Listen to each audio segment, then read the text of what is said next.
वह मोटा आदमी जो कि एक प्रोफेसर था, वह जमीन पर आने वाले भूकंप का विश्लेषण कर रहा था। वह ब्रुक को बताता है कि यह एक झील है। वह दोनों बात कर ही रहे थे कि उनके पीछे एक बड़ी छिपकली आ गई। वह दोनों जान बचाने के लिए समुद्र की ओर भागे। कुछ ही देर बाद वह बड़ी छिपकली और भी छिपकलियों को लेकर आ गई। उन सभी को खतरे का एहसास हो गया था। सभी लोग लकड़ी से बना हुआ राफ्ट लेकर गुफा से बाहर निकलने लगे, पर छिपकलियों ने रास्ता रोक लिया था। तभी लिसा वहां गिर जाती है। वह छिपकली का शिकार बनने ही वाली थी कि तभी रैक छिपकली को भाले से मार देता है। उस मरे हुए छिपकली को ही सभी छिपकलियां खाने लगती हैं। वे सभी इसका फायदा उठाकर अपने राफ्ट पर चढ़कर समुद्र में चले जाते हैं। समुद्र में एक जगह सभी लोगों की धातु की चीजें कोई अदृश्य शक्ति अपने तरफ खींचने लगती है। ब्रुक समझ जाता है कि यह पृथ्वी के चुंबकीय प्रभाव के कारण हो रहा है।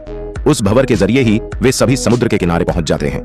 वह मोटा आदमी जो बहुत दिनों से भूखा था, उसने रैक की बतख को देखा और उसे मारकर खा गया। जब रैक जगा तो उसे केवल उसके बतख का पंख मिलता है।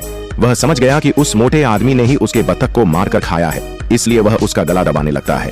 पर ब्रुक और सभी साथी उसे ऐसा नहीं करने देते। वह मोटा आदमी वहीं खड़ा था कि तभी कुछ चट्टानों के हिलने के कारण वह उसमें गिर जाता है।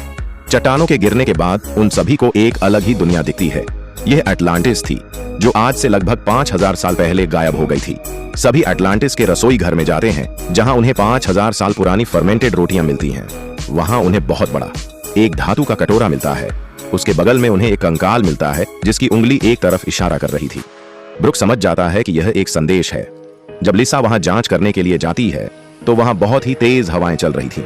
उसमें पत्थर फेंकने पर भी वह बाहर आ जाता था। ब्रुक समझ जाता है यहां से निकलने का यही एक तरीका है।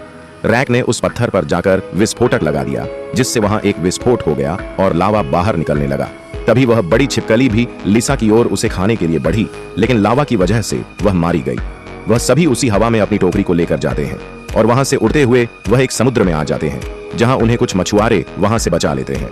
अंततः वे सभी मिलकर इस रोमांचकारी भूमिगत खोज को पूरा कर लेते हैं।